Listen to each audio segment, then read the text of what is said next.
کہا پرسوں انہوں نے کیا، کل ہم نے کیا، آج تمہاری باری ہے۔ کہا بھئی میں تو کوئی پڑھا لکھا آدمی نہیں، کوئی بہت عبادت گزار انسان نہیں، مجھے تو کچھ آتا نہیں، دعا کرنا بھی صحیح سے نہیں آتی، میں کیا دعا کروں گا؟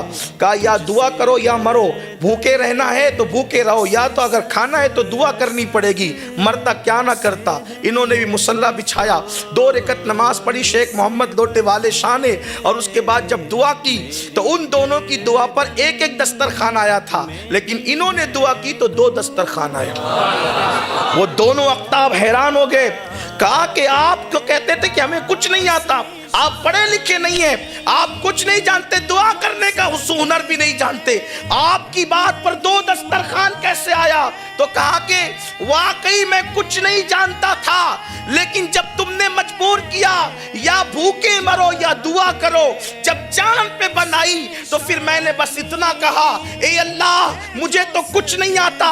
یہ دونوں اقطاب جس کے وسیلے سے دعا کرتے ہیں، یہ دونوں اقطاب جس کے وسیلے سے دعا کرتے ہیں، یہ دونوں اقطاب جس کے وسیلے سے دعا کرتے ہیں، اللہ اسی کا وسیلہ دسترخوان نازل فرما تو 2 دسترخوان آ گئے۔ تو ان دونوں اقطاب نے کہا تمہیں معلوم ہے کہ ہم کس کے وسیلے سے دعا کرتے ہیں؟ کہا نہیں معلوم تھا، نہیں معلوم تھا۔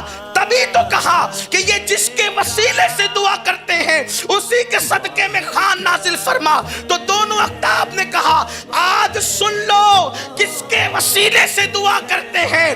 ہم جب بھی دعا کرتے ہیں تو یوں کہتے ہیں اللہ عبد القادر جیلانی کی چوکھٹ پر وہ بندہ جو لوگوں کو لوٹے سے وضو کراتا ہے اسی کے صدقے میں ہماری دعا کو قبول کر لے تو ہماری ہر دعا قبول ہوتی ہے۔